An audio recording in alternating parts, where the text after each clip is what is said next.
الحمد لمن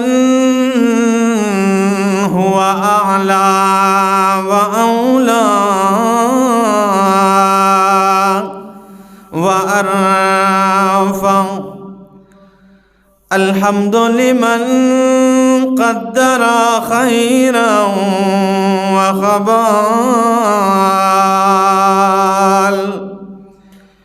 والشكر لمن صور حسنا وجمال. ثم نشهد أن لا إله إلا الله، ونشهد أن سيدنا وسندنا وإمامنا وأحبنا وحبيبنا وحبيب ربنا محمدا عبده ورسوله. أما بعد، فأعوذ بالله من الشيطان الرجيم. بسم الله الرحمن الرحيم. يا أيها الناس اعبدوا ربكم الذي خلقكم والذين من قبلكم لعلكم تتقون. وقال تعالى: كتب عليكم الصيام كما كتب على الذين من قبلكم لعلكم تتقون. وقال النبي صلى الله تعالى عليه وسلم: للصائم فرحتان، فرحة عند فطره وفرحة عند لقاء ربه.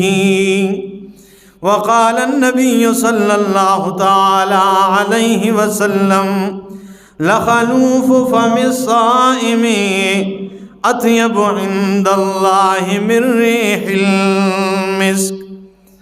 سبحان ربك رب العزة عما يصفون، وسلام على المرسلين، والحمد لله رب العالمین۔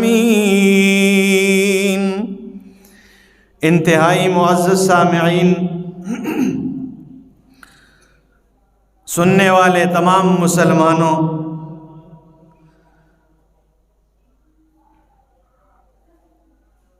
رمضان المبارک کا مہینہ اپنی تمام تر برکات، رحمتوں اور نعمتوں کے ساتھ رواں دواں ہیں۔ اس کا پہلا عشرہ ہے اور پہلا جمعہ اس میں آیا ہے،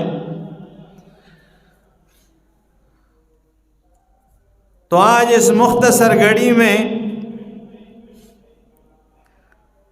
ترمذی شریف کی ایک روایت ہے جو مسند امام احمد ابن حنبل رحمہ اللہ میں بھی موجود ہے۔ آج اسی روایت پر آپ کے سامنے گفتگو کرنا چاہتا ہوں۔ آپ دیکھیں گے کہ یہ کتنی جامعیت اس کے اندر پنہاں ہے، کتنے سمندر کو کوزے میں بند کرنے والی بات ہے۔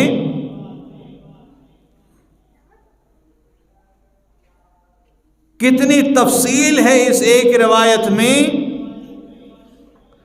اور خصوصاً رمضان المبارک کے اعمال کے لحاظ سے نبی اکرم صلی اللہ تعالی علیہ وسلم نے ارشاد فرمایا کہ حضرت یحییٰ بن زکریا علیہ الصلاۃ والسلام حضرت زکریا علیہ السلام آپ نے کئی بار یہ واقعہ سنا ہوگا، یہ باتیں آپ نے سنی ہوگی۔ علماء کرام مختلف سٹیجوں سے بیان کرتے ہیں کہ حضرت زکریا علیہ السلام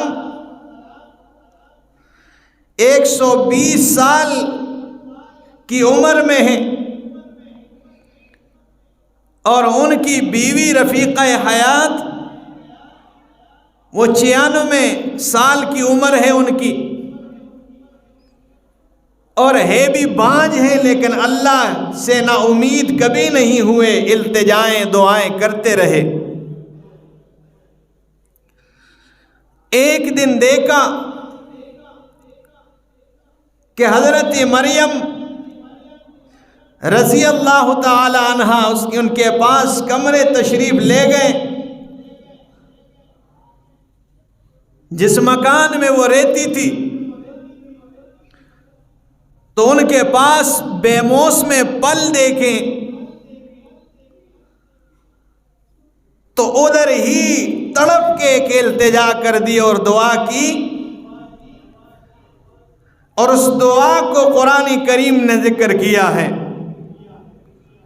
کیا فرماتے ہیں؟ فرمایا رب لا تذرنی فردا، رب لا تذرنی فردا، اے میرے ربا مجھے اکیلا نہ چھوڑنا، مجھے تنہا نہ چھوڑنا۔ اگر تو مریم کو بے موسم پل عطا کر سکتا ہے تو مجھے 120 سال کی عمر میں بیٹا بھی عطا کر سکتا ہے۔ جو اللہ والے ہوتے ہیں وہ اللہ سے کبھی نا امید نہیں ہوا کرتے ہیں، ٹھیک ہے نا، وہ کبھی نا امید نہیں۔ اے اللہ مجھے اکیلا نہ چھوڑنا، تو ہی عطا کرنے والا ہے۔ اگر تو مریم کو بے موسم پل دے سکتا ہے بند کمرے میں، مجھے 120 سال کی عمر میں بیٹا بھی عطا کر سکتا ہے۔ تو اب زکریا علیہ السلام اپنی دعا والی جگہ سے وہ ہلے بھی نہیں ہیں، اپنی دعا والی جگہ سے اٹھے نہیں ہیں، اور اللہ رب العالمین نے ان کی دعا کو قبولیت عطا کر دی ہے، قبولیت بخش دی اللہ نے۔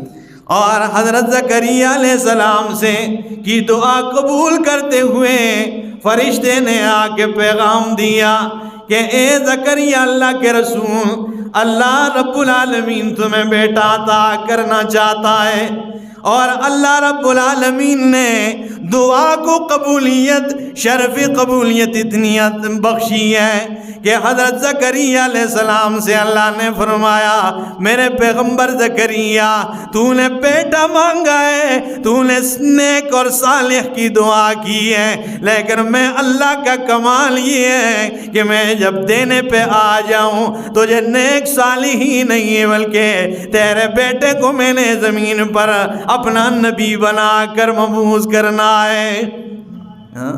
جب میں دینے پہ آ جاؤں نا سردار بشیر صاحب، جب وہ ذات دینے پہ آ جائے، جب نہ دینے پہ آئے تو حضرت ام المومنین صدیقہ کائنات حضرت عائشہ صدیقہ رضی اللہ تعالی عنہ، امام الانبیاء صلی اللہ تعالی علیہ وسلم کی رفیقہ حیات اور امام الانبیاء صلی اللہ تعالی علیہ وسلم کی حمیرہ صدیق اکبر کی لخت جگر، حضرت صدیقہ کائنات ساری زندگی یہی ارمان لیے قبر جا چکی ہیں کہ میری ہی اولاد سے میری گود سونی ہو جائے، لیکن اللہ نے نہ بیٹا دیا نہ بیٹی دیا، یہ اللہ۔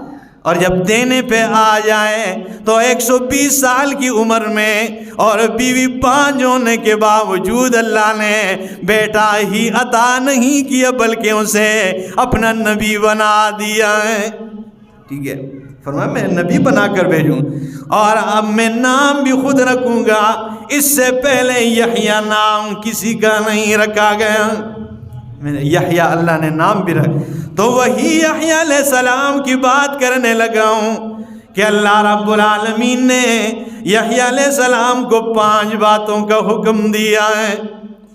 اللہ کے رسول نے فرمایا اللہ نے 5 باتوں کا حکم دیا ہے۔ گورسیا والوں میں حضور محبت کے کہتا رہتا ہوں، اگر یہ 5 باتیں آپ کو یاد ہو جائیں، اگر آپ ان 5 باتوں پہ عمل پیرا ہو جائیں، مجھے یقین ہے کہ آپ پکے پنج پیری بن جائیں گے۔ یہ 5 باتوں کا اللہ نے کیا کیا؟ حکم دیا ہے کہ میرا پیغمبر یحییٰ تو نے یہ 5 باتیں خود بھی اس پہ عمل کرنا ہے، اور بنی اسرائیل کو بھی بتانے ہیں، اور یہ بھی بتانا ہے کہ وہ بھی ان 5 باتوں پہ عمل پیرا ہو جائیں۔ وہ 5 باتیں کون سی ہیں؟ وہ کون سی باتیں؟ آپ تڑپ تو ہے نا۔ پہلی بات، اور یاد رکھیے ایک بات اور بھی، کہ حضرت یحییٰ علیہ السلام اور حضرت عیسیٰ علیہ السلام، ان 2 اللہ کے نبیوں کا زمانہ ایک ہی تھا، یہ دونوں ایک ہی زمانے میں۔ تو اللہ نے کیا کیا؟ 5 باتوں کا حکم دیا۔ ان اللہ امر یحییٰ ابن زکریا ب5 کلمات، اللہ رب العالمین نے زکریا علیہ السلام کے بیٹے حضرت یحییٰ علیہ السلام کو 5 باتوں کا حکم دیا ہے۔ ان یعمل بها ویأمر بنی اسرائیل، یہ کہ وہ خود بھی ان پہ عمل پیرا ہو جائیں، اور بنی اسرائیل کو بھی ان پہ عمل پیرا ہونے کے لیے کہے کہ بنی اسرائیل بھی ان باتوں پہ عمل کریں۔ اَيَعْمَلُوا بِهَا وَإِنَّهُ كَادَ أَن يُبْطِئَ بِهَا۔ میں نے بتایا کہ عیسیٰ علیہ السلام اور ان کا زمانہ ایک ہی تھا، تو اللہ کے رسول نے فرمایا وَإِنَّهُ كَادَ أَن يُبْطِئَ بِهَا، اور قریب تھا کہ حضرت یحییٰ علیہ السلام یہ 5 باتیں بیان کرنے میں دیر کر جاتے ہیں کہ فقال عیسیٰ، اللہ کے رسول عیسیٰ علیہ السلام اٹھ کھڑے ہوتے ہیں اور کہتے ہیں ان اللہ امرک ب5 کلمات، اے میرے بھائی یحییٰ علیہ السلام، آپ کو معلوم ہے کہ اللہ نے آپ کو 5 باتوں کا حکم دیا ہے۔ قریب تھا، دیر نہیں کی لیکن قریب تھا، ہو سکتا ہے کر جاتے ہیں، لیکن کرنے سے پہلے ہی حضرت عیسیٰ علیہ السلام فرماتے ہیں اللہ نے تمہیں 5 باتوں کا حکم دیا ہے، اور اگر تو چاہتا ہے یحییٰ میرا بھائی، جو 5 باتیں اللہ نے تجھے بتائی ہے، وَإِمَّا أَن تَأْمُرَهُمْ وَإِمَّا أَن آمُرَهُمْ، اگر تو چاہتا ہے تو یا تو انہیں بتا دے، اگر تو نہیں بتا رہا تو مجھے اجازت دے کہ میں بنی اسرائیل کو بیان کر دوں، مجھے اجازت دے دے، ٹھیک ہے، کہ میں بتا دوں۔ حضرت یحییٰ علیہ السلام کی تڑپ دیکھیے، ایک دم فرمانے لگے میرا بھائی عیسیٰ علیہ السلام، فقال یحییٰ اخشى ان سبقتنی بها ان یخسف بی او عذبا۔ حضرت یحییٰ علیہ السلام فرمانے لگے میرا بھائی عیسیٰ، مجھے ڈر ہے کہ اگر یہ 5 باتیں جو اللہ نے مجھے دی ہیں، اگر آپ مجھ سے بنی اسرائیل کو بتانے میں سبقت لے جائیں، اگر آپ پہلے بتائیں، میں ڈرتا ہوں کہ کہیں اللہ مجھے زمین میں نہ دنسا دے، کہیں مجھے زمین میں اللہ نہ دنسا دے، او عذبا، یا اس سے بھی زیادہ عذاب نہ دیا جاؤں، اس سے بھی زیادہ کہیں سزا نہ مل جائے اگر آپ نے بتائی۔ اللہ فرمائے گے میں نے تجھے حکم دیا تھا، تو نے کیوں نہیں بتائی؟ تو پہلی بات دوستو سنیے، فقال یحییٰ، حضرت یحییٰ علیہ السلام فرماتے ہیں، کیا فرمایا کہ اللہ نے مجھے لوگوں 5 باتوں کا حکم دیا ہے، سارے لوگوں کو مسجد اقصی میں جمع کیا، اور فقعدوا علی الشرف، سارے لوگ جمع ہو کے اونچے مقامات پہ بیٹھنے لگے کہ اللہ کے نبی نے جمع کیا ہے، اللہ کے نبی نے بلایا ہے، کوئی خاص بات کے لیے بلایا ہوگا، اللہ کے نبی نے جو بلایا، تو سارے لوگ جمع ہو گئے، فامتلأ، پوری مسجد اقصی بھر جاتی ہے، سارے لوگ جمع ہو گئے، ٹھیک ہے. فقال یحییٰ، حضرت یحییٰ علیہ السلام فرمانے لگے ان اللہ امرنی بخمس کلمات، اللہ نے مجھے 5 باتوں کا حکم دیا ہے، ان اعمل بہن وآمرکم ان تعملوا بہن، کہ میں خود بھی ان پہ عمل کروں اور بنی اسرائیل تم بھی ان باتوں پہ عمل پیرا ہو جاؤ. سننے کی باتیں، پہلی بات اولہن، سب سے پہلی بات کیا ہے؟ ان تعبدوا اللہ ولا تشرکوا بہ شیئا. ماسٹر صدر صاحب ٹھنڈ پڑی ہے دل میں؟ ایمان سے بتائیں. پہلی بات ان تعبدوا اللہ ولا تشرکوا بہ شیئا. یحییٰ علیہ السلام فرماتے ہیں اللہ نے مجھے حکم دیا ہے انہیں بتا دے کہ اللہ ہی کی عبادت کرو، اللہ کے ساتھ کسی کو شریک نہ بنایا کرو.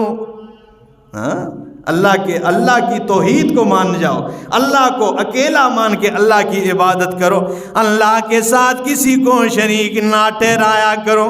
یہی وہ پیغام ہے گورسیا والوں، اور میرے نوجوان بھائیوں، میرے بزرگوں، یہی وہ پیغام ہے کہ ہر نبی کے ابتدائی کلمات زبان کے یہی ہوا کرتے ہیں، ان تعبدوا اللہ، کہ عبادت کرنی ہے تو صرف اللہ کی کرنی ہے. اور یہی وہ متفقہ پروگرام ہے، یہی وہ اتفاقی مسئلہ ہے کہ جس مسئلے پر تمام انبیاء کرام کا اتفاق رہا ہے. یہی وہ پیغام ہے کہ جس پیغام پہ تمام آسمانی کتابوں کا اتفاق رہا ہے. یہی وہ اجماعی مسئلہ ہے. آج لوگ اجماعی مسائل بیان کرتے ہیں، یہ مسئلہ اجماعی ہے، یہ اتفاقی ہے، لیکن یہ کوئی نہیں بیان کرتا ہے کہ اللہ کی توحید سب سے بڑی اجماعی بات ہے. سب سے بڑی اجتماعی بات تو کیا ہے؟ اللہ کی توحید والی بات ہے. اور اگر ہم توحید بیان کریں، کوئی اور بیان کریں، تو لوگ کہتے ہیں جی مولوی اختلافی بات کرتا ہے. یہ اختلافی گلاں کرتا ہے. ٹھیک ہے، اگر کوئی عالم توحید بیان کرتا ہے تو کیا کہتے ہیں؟ یہ اختلافی گلاں چڑھتا پہ. جی یہ سب سے بڑی اتفاقی بات ہے. تو کیا فرمایا؟ ان تعبدوا اللہ ولا تشرکوا بہ شیئا. یہ جتنی اتفاقی بات تھی اتنا ہی انہیں اختلافی بنایا جا رہا ہے. یہ جتنا اتفاقی مسئلہ تھا اتنا ہی اسے اختلافی بنانے کی کوشش کی جا رہی ہے. یہ سب سے اتفاقی بات ہے. اللہ کی عبادت کرو، اللہ کے ساتھ کسی کو شریک نہ بناؤ. اور یہ قرآن نے بھی اس کا حکم دیا ہے، یا ایھا الناس اعبدوا ربکم الذی خلقکم.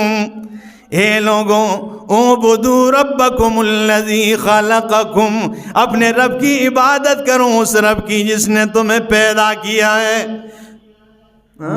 لعلکم تتقون والذین من قبلکم، اور ان لوگوں کو پیدا کیے ہیں جو تم سے پہلے گزرے ہیں. لعلکم تتقون، تاکہ تم بچ جاؤ، تاکہ تم تقوی دار. ٹھیک ہے نا، کیونکہ توحید کے ساتھ ہی بندے میں تقوی، ٹھیک ہے نا، اور پرہیزگاری آتی ہے. مشرک کبھی تقوی دار ہو سکتا نہیں ہے، یہ موحد ہی تقوی دار ہوتا ہے. تو فرمایا لعلکم تتقون، رب کی عبادت کرو، اس رب کی جس نے تمہیں پیدا کیا ہے. لعلکم تتقون، علماء مفسرین بیان کرتے ہیں یا تقوی بمعنی بچ جانے کے، یعنی اللہ فرماتے ہیں تم میری عبادت کرو لوگوں تاکہ تم جہنم کی آگ سے بچ جاؤ. میری عبادت کرو تاکہ کیا ہو جاؤ؟ تم جہنم کی آگ سے بچ جاؤ، جہنم سے بچنے والے بن جاؤ. تو پہلی بات کیا؟ اللہ تعبدوا، عبادت کرو، اللہ کی عبادت کرو. ولا تشرکوا بہ شیئا، اور اللہ کے ساتھ کسی کو شریک نہ بنایا کرو. انسان تو پیدا ہی اللہ کی توحید کے لیے ہے. وما خلقت الجن والانس الا لیعبدون، میں نے جن و انسانوں کو نہیں پیدا کیا ہے مگر اپنی عبادت کے لیے پیدا کیا ہے۔ انہیں تو میں نے کس کے لیے پیدا کیا ہے؟ عبادت۔ انسان تو یار اس کی پیدائش ہی رب کی توحید کے لیے ہے، اور یہ پھر بھی اللہ کو چھوڑ کے غیروں کے در پہ جا جا کے ماتھے رگڑتا ہے، تو پھر اس کا کیا کیا جائے؟ فرمایا ان تعبدوا اللہ ولا تشرکوا بہ شیئا۔ گرسیاں والو، حضرت یحییٰ علیہ السلام کی بات دیکھی ہے کہ اللہ رب العالمین کی عبادت کرو، اس کے ساتھ کسی کو شریک نہ بناؤ، اور ہر بات کرتے کرتے اس کے ساتھ ایک مثال کے ذریعے سمجھایا جا رہا ہے۔ جو 5 باتیں ہیں نا، ہر بات کے ساتھ ایک مثال دی ہے۔ تو کیا فرمایا؟ وَإِنَّ مَثَلَ مَنْ أَشْرَكَ بِاللَّهِ، اور بے شک اس بندے کی مثال جو اللہ کے ساتھ کسی کو شریک بناتا ہے، جو شرک کرتا ہے، كَمَثَلِ رَجُلٍ اشْتَرَىٰ عَبْدًا مِّنْ خَالِصِ مَالِهِ مِنْ ذَهَبٍ أَوْ وَرِقٍ، یعنی اس بندے کی طرح ہے جو ایک غلام خریدتا ہے، سونا اور چاندی لے کے ایک غلام خرید لیتا ہے، اور اس غلام کو اپنے گھر لے آتا ہے، اپنا مال دے کے خریدتا ہے، اور گھر لے کے آ جاتا ہے، کہتا ہے یہ میرا گھر ہے، ہذہ داری وہذا عملی، یہ میرا گھر ہے اور یہ میرا کام ہے، تو نے یہ کام کرنا ہے، کیونکہ غلام جو میرا ہے، تو میرا غلام ہے، تو نے کیا کرنا ہے، یہ تیرا کام ہے، فعمل، بس تو کام کرتا جا، وَأَدِّ إِلَيَّ، اور مزدوری مجھے دیتا جا، ٹھیک ہے، تو کام کرتا جا، اور جو مزدوری بچت ہوگی وہ میرے حوالے کرتا جا، ٹھیک ہے۔ اب مثال ہے کہ جس نے نوکر کو لے کے آئے، کوئی نوکر لے کے آئے، سارا کام سمجھا دیا، لیکن آگے فرمایا فَكَانَ يَعْمَلُ وَيُؤَدَّى إِلَىٰ غَيْرِ سَيِّدِهِ، وہ بے وفائی کرنے لگتا ہے، وہ کام تو اس کے پاس کرتا ہے، اور مزدوری بچت جا کے غیر کو دے آتا ہے۔ مزدوری اور بچت کس کو دے آتا ہے؟ غیر کو دے جاتا ہے، ٹھیک ہے نا۔ تو پھر یہ غلام کیا فرمایا کہ کون تم میں سے پسند کرے گا کہ اس کے پاس اس طرح کا کوئی غلام آ جائے؟ کون تم میں پسند کرے گا کہ اس طرح اس کا غلام ہو؟ ٹھیک ہے، ہاں، کام اس نے یہ لے کے آیا، خرید لیے لے کے آیا، گھر اندر لے کے گیا، پھر کام سمجھایا یہ کام کرنا ہے، ٹھیک ہے، اور کام سمجھا کے وہ کام کرتا ہے، اور وہ غداری کر کے پیسے کسی اور کو دے آتا ہے، تو پھر یہ بے وفائی ہے یا وفا ہے؟ تو فرمایا فَأَيُّكُمْ يَرْضَىٰ أَن يَكُونَ عَبْدَهُ كَذَٰلِكَ، تم میں سے کون چاہتا ہے کہ اس کا غلام اس کی طرح ہو؟ کون تم میں چاہتا ہے کہ اس طرح کوئی اس کا نوکر ہو؟ یا آج کے دور میں آپ دیکھ لیں، آپ نے گاڑی خریدی ہائی ایس، ٹھیک ہے نا، یا کوئی جو بھی گاڑی آپ خریدتے ہیں، ٹھیک ہے، اور کسی کو مزدوری پہ دے دیتے ہیں، وہ چلا چلا کے جو بھی مزدوری وہ آپ کے بغیر کسی اور کو دے دیں، ٹھیک ہے، تو آپ اس نوکر کو پسند کریں گے؟ اس ڈرائیور کو آپ پسند کریں گے؟ ہرگز نہیں پسند گے۔ لیکن یہ اللہ کا بندہ ہے کہ اللہ رب العالمین نے اسے پیدا کیا ہے، اس نے تو صرف خریدا ہے نا، اللہ نے اسے پیدا کیا ہے، اسے اللہ نے آنکھیں دی ہیں، اسے عقل دیا ہے، اسے شعور دیا ہے، اس پہ اللہ نے اتنے احسانات کر دیے ہیں، اور بدلے میں اللہ رب العالمین نے فرمایا میرے بندے میں نے تجھے پیدا کیا ہے، تجھے کھانے پینے کا تیرا انتظام کر دیا ہے، بدلے میں تو نے ایک کام کرنا ہے، عبادت کرنی ہے تو صرف میری رضا کے لیے کرنا ہے، تو نے حج میرے لیے کرنا ہے، روزے میرے لیے رکھنے، نمازیں میرے لیے ادا کرنے، تو نے ماتھا میرے سامنے رگڑنا ہے، دعائیں مجھ سے مانگنی ہے، یہ عبادتیں چاہے مالی ہو یا بدنی ہو میری رضا کے لیے ہو۔ لیکن یہ بندہ دیکھے، یہ پھر اس کے علاوہ اس کے باوجود یہ غیروں کے در پہ جا کے ماتھا رگڑتا نظر آ رہا ہے، ٹھیک ہے، ہاں، اور اگر اسے منع کرے تو کہتے ہیں جی یہ تو ہم تعظیم کے لیے کرتے ہیں، تو اولیاء کے احترام کے لیے کرتے۔ تو پھر میرے استاد محترم اشعار پڑھتے ہیں یہ قبہ پرستی کا پامال سجدہ، جو کہتے ہیں یہ ہم اولیاء کرام کی تعظیم کے سجدے کرتے ہیں، یہ تو ان کا احترام کرتے، تو کیا کہتے ہیں؟ یہ قبہ پرستی کا پامال سجدہ، مزاروں پہ جا جا کے ہر سال سجدہ، یہ عرسوں پہ، ٹھیک ہے نا، شرسوں پہ، مزاروں پہ جا جا کے پامال سجدہ، ہر سال سجدہ، یہ سب بیچ پیروں کا بویا ہوا ہے، یہ سب بیچ پیروں کا بویا ہوا ہے، کہ ہر شخص بدعت کا جویا ہوا ہے، جو مائل بخواب اجل ہو چکے، لحد میں جو آرام سے سو چکے ہیں، جو کروٹ بدلنا نہیں جانتے ہیں، جو کروٹ بدلنا نہیں جانتے، انہیں لوگ مشکل کشا مانتے ہیں، جو اپنی کروٹ نہیں بدل سکتے ہیں ان سے یہ جا جا کے دعائیں مانگتے ہیں۔ تو مشرک میں عقل نہیں ہوا کرتی نا، اس کی عقل گھٹنوں میں بھی نہیں ہوتی ہے، ٹخنوں ہوتی نہیں ہے۔ تو سب سے پہلی بات کیا ہے؟ ان تعبدوا اللہ ولا تشرکوا بہ شیئا، اللہ کی عبادت کرو، اس کے ساتھ کسی کو شریک نہ بناؤ۔ اور دوسری بات فرمایا وَكَذَلِكَ إِنَّ اللَّهَ أَمَرَكُمْ بِالصَّلَاةِ، اور اسی طرح اللہ رب العالمین نے تمہیں نماز کا حکم دیا ہے۔ نماز غور سے والوں وہ عبادت ہے کہ یہ پچھلی تمام امتوں میں رہا ہے، نماز عبادت جو ہے یہ تمام امتوں میں، پچھلی امتوں میں بھی یہ رہا ہے۔ تو فرمایا ان اللہ امرکم بالصلاۃ، اللہ نے تمہیں نماز کا حکم دیا ہے۔ جب تم نماز پڑھو تو کیا کرو؟ اذا صلیتم فلا تلتفتوا، جب تم نماز میں کھڑے ہو تو آگے پیچھے نہ دیکھا کرو، دائیں بائیں نہ دیکھا کرو۔ جو بعض لوگ ٹھیک ہے نماز میں کھڑے ہو کے انہیں گھڑی یاد آ جاتی ہے، بھائی کیا ٹائم ہو گیا، ٹھیک ہے، ویسے تو گھڑی کی طرف نہیں دیکھتے، ویسے کسی چارٹ وغیرہ کی طرف نہیں دیکھتے، ویسے پنکھے لائٹ کی طرف نہیں دیکھتے کہ بھائی کوئی چیز اگر کمی ہے تو میں پوری کر دوں، لیکن نماز میں اسے یاد آ جاتا ہے گھڑی میں کیا ہے، ٹھیک ہے۔ تو اس لیے فرمایا کہ اذا صلیتم فلا تلتفتوا، جب تم نماز میں کھڑے ہو تو فلا تلتفتوا، دائیں بائیں دیکھنے کی ضرورت نہیں، دائیں بائیں نہ دیکھا کرو۔ اور کیوں نہ دیکھو؟ اگر آپ کسی بندے سے بات کریں گے اور وہ آگے دائیں بائیں دیکھنے لگ جائے تو آپ کہیں گے جا بھائی میں تم سے بات ہی نہیں کرتا ہوں، تیری توجہ تو میری طرف ہے ہی نہیں ہے۔ تو نماز چونکہ اللہ سے بات کرتے ہیں، ہم اللہ سے ہم کلام ہوتے ہیں، تو اس میں دائیں بائیں نہ دیکھا کرو، صحیح خشوع و خضوع کے ساتھ نماز پڑھو۔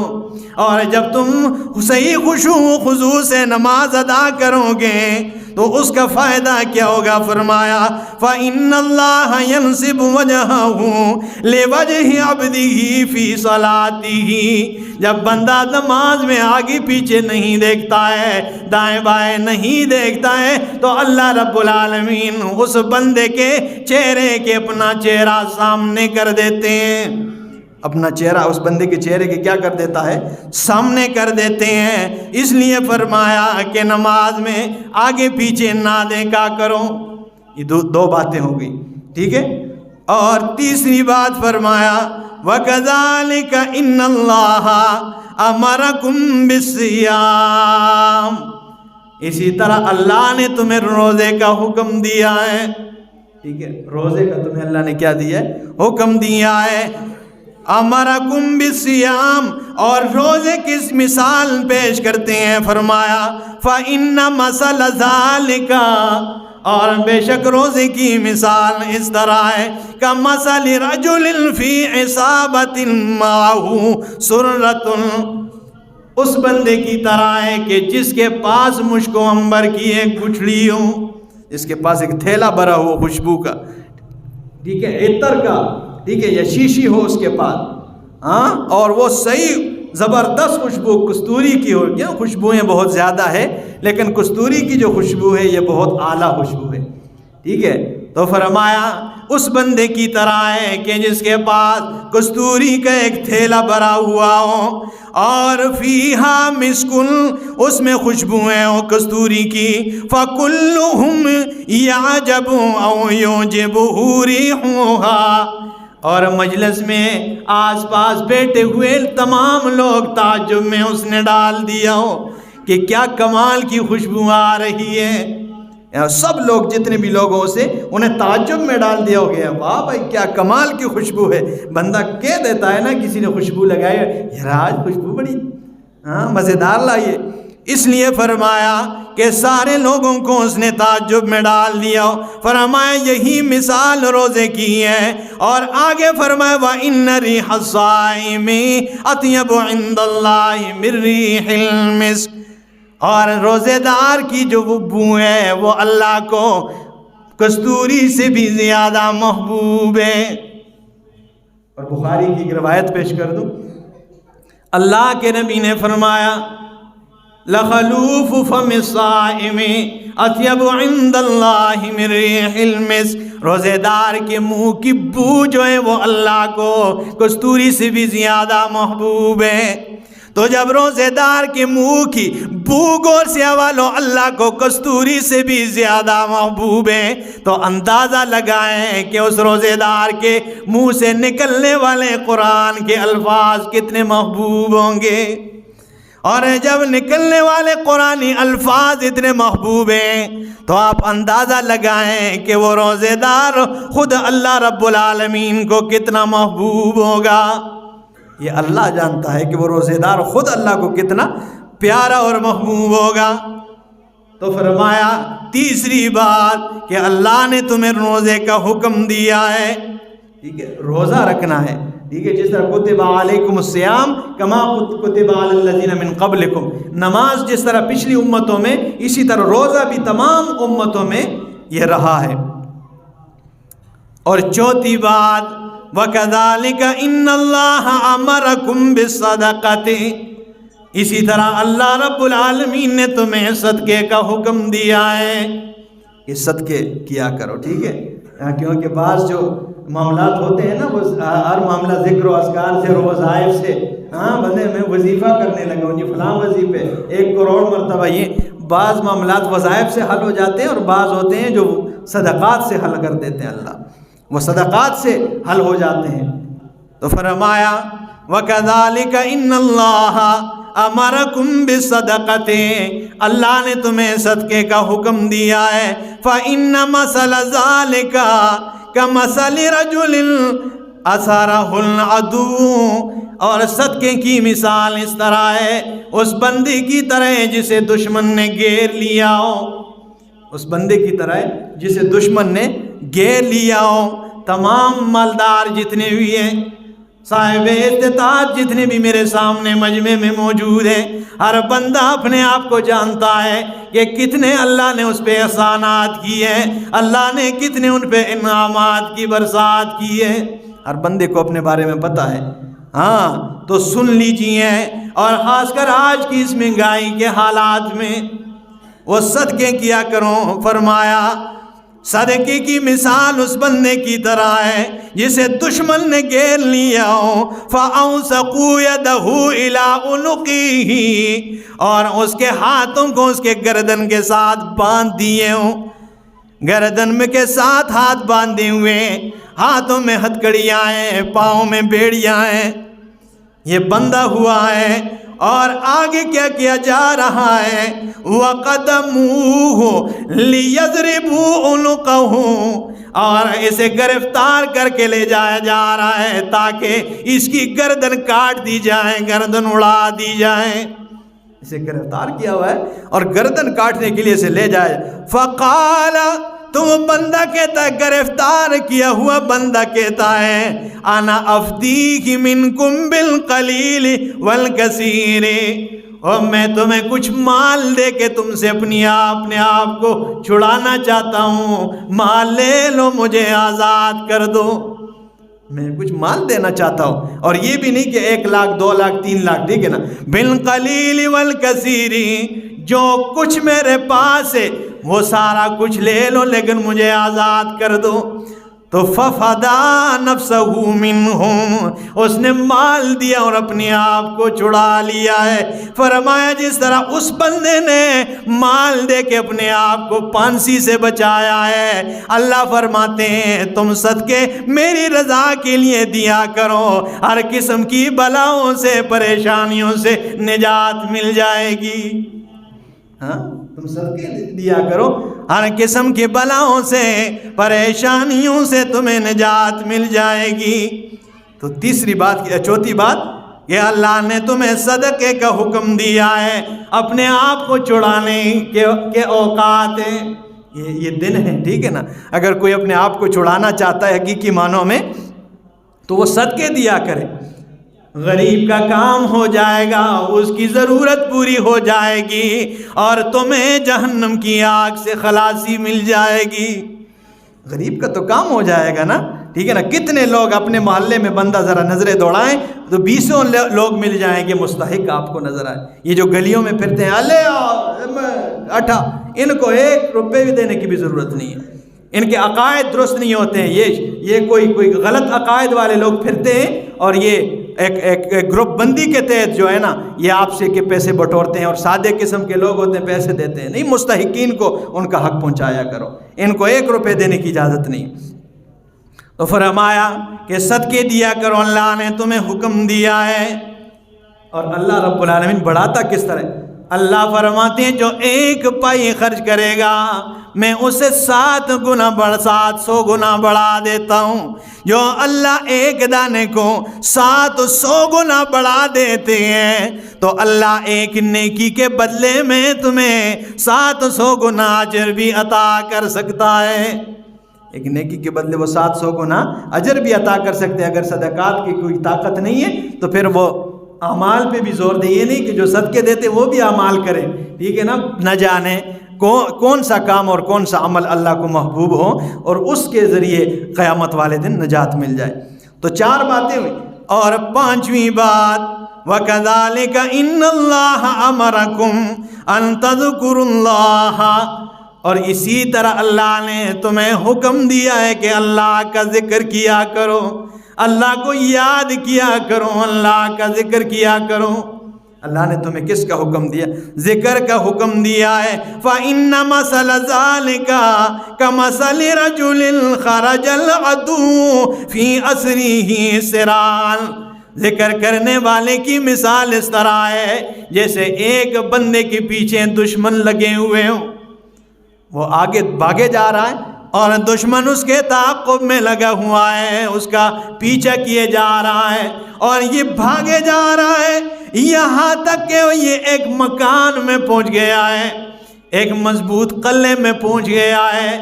فوجی دستے کھڑے حفاظت کے لیے، اس کی حفاظت ہو گئی ہے، دشمن باہر رہ گئے، یہ اندر داخل ہو گیا ہے۔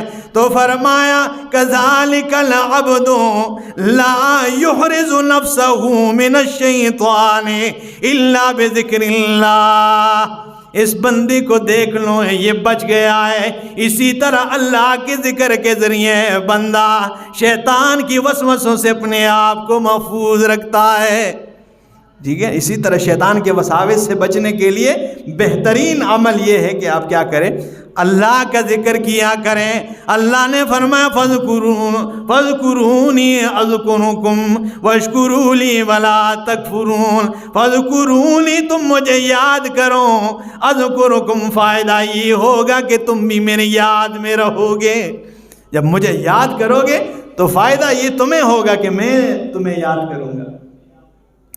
آپ اندازہ لگائیں، رمضان کا مہینہ سال میں 1 مرتبہ ہے، 1 مہینہ، اور نماز دن میں 5 مقرر کی ہے، فرض کی ہے، اور حج زندگی میں 1 مرتبہ فرض کیا گیا ہے، اور زکوٰۃ سال میں 1 مرتبہ فرض کر دیا گیا ہے۔ لیکن ایک جب باری آتی ہے ذکر کی تو اللہ رب العالمین نے فرمایا کہ اللہ رب العالمین کا ذکر کیا کرو، فاذکروا اللہ، اللہ کو یاد کیا کرو، ذکرن کثیرا۔ نماز دن میں 5، حج زندگی میں 1 مرتبہ، رمضان سال میں 1 مہینہ، اور زکوٰۃ سال میں 1 مرتبہ، لیکن جب ذکر کی باری آئے تو فرمایا فاذکروا اللہ، اللہ کو یاد کیا کرو، اللہ کا ذکر کیا کرو، ذکرن کثیرا، بہت زیادہ یاد کیا کرو، ٹھیک ہے نا، کیونکہ اللہ کی یاد ہی کیا، الا بذکر اللہ تطمئن القلوب، اللہ کے ذکر سے ہی دلوں کو اطمینان ملتا ہے۔ علماء فرماتے ہیں اللہ کے ذکر سے مراد سب سے بڑا مصداق رب کا قرآن ہے، کہ جب تم قرآن میں مشغول رہو گے یہ سب سے بڑی ذکر ہے۔ انا نحن نزلنا الذکر وانا له لحافظون، ہم نے اس قرآن والے ذکر کو نازل کیا ہے، ہم ہی اس کی حفاظت کرنے والے ہیں۔ یہاں ذکر سے مراد قرآن کریم ہے، ٹھیک ہے، تو جتنے بھی قرآن میں مصروف رہو گے، قرآن سننے میں، سنانے میں، ٹھیک ہے نا، درس قرآن سنانے میں، سننے میں، تو یہ اللہ کی یاد ہے، اور ساتھ ساتھ ذکر و اذکار بھی کیا کریں، سبحان اللہ، الحمدللہ، اللہ اکبر، یہ ذکر و اذکار کیا کریں۔ جب اللہ کو یاد کرو گے تو اللہ کی یاد میں رہو گے، جب اللہ کو بھول جاؤ گے تو اللہ بھی اپنے نظر کرم تم سے، نظر غضب پھر بھی رہے گی لیکن نظر کرم تم سے ہٹ جائے گی۔ اللہ ہمیں عمل پیرا ہونے کی توفیق عطا فرمائے۔ اقول قولی ھذا استغفر اللہ لی ولکم ولسائر